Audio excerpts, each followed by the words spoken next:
Next ఈ సంవత్సరం దానికి సమేషన్ మీద బేస్ అయ్యి ఈ ప్రాబ్లం మోస్ట్ ఇంపార్టెంట్ అండ్ రేపు పొద్దున మీకు పేపర్లో దిగుద్ది. 1కి 2 సార్లు ప్రాక్టీస్ చేసుకోండి. రెండోది బైనామియల్ థీరం నుంచి కనుక తీసుకున్నట్టయితే 1+n⁴n ఎక్స్పాన్షన్ లో x⁴9 x⁴10 x⁴11 వీటి యొక్క కోఎఫిషియెంట్స్ వచ్చేటప్పటికల్లా అర్థమెటిక్ ప్రోగ్రెషన్ లో ఉన్నాయని చెప్తాడు.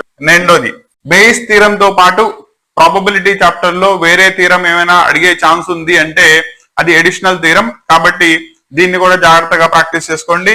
And some of the probabilities కే మీద బేస్ అయ్యి ఈ మోడల్లో మీకు 2 ప్రాబ్లమ్స్ ఉన్నాయి టెక్స్ట్ బుక్ లో. ఆల్రెడీ ఇందాక ప్రాబ్లం ఇచ్చాను, ఇదో ప్రాబ్లం. ఈ రెండింటిని కూడా జాగ్రత్తగా ప్రాక్టీస్ చేసుకోండి. రెండింటిలోంచి కంపల్సరీగా ఒక ప్రాబ్లం కనబడుతుంది. ఓకేనా? ఇంకా లాస్ట్ ప్రాబ్లం 7 మార్క్స్ దాంట్లో that is mean deviation about the mean ని ఫైండ్ అవుట్ చేయాలి. ముందేం చేస్తారు, ఇచ్చిన టేబుల్ కి మీన్ ని ఫైండ్ అవుట్ చేస్తారు. తర్వాత ప్రతిదానికి modulus of xi minus x bar find out చేస్తారు. ఎఫ్ ఆఫ్ మాడ్యులస్ అప్లై చేసుకుని divided by total number of observations చేసుకుంటే నీకు directly mean about the mean వచ్చేస్తుంది. కాబట్టి డీవియేషన్ మీద బేస్ అయ్యే problem, deviation about the mean గానీ మీడియన్ గానీ మోడ్ గానీ, మోడ్ చాలా రేర్ గా అడుగుతున్నాడు. అడిగితే మోస్ట్లీ మీకు మీన్ మీద గానీ మీడియన్ మీద గానీ క్వశ్చన్ రిపీటెడ్లీ వస్తుంది. జాగ్రత్తగా ప్రాక్టీస్ చేసుకోండి. అండ్ వీటిల్ని ఎట్టి పరిస్థితుల్లో చాయిస్ తీమాకండి. ఒకవేళ పేపర్ కనుక టఫ్ అయినట్టయితే, సెట్ 3 కనుక వచ్చినట్టయితే నిన్ను కాపాడేది ఇవే. క్లియరా?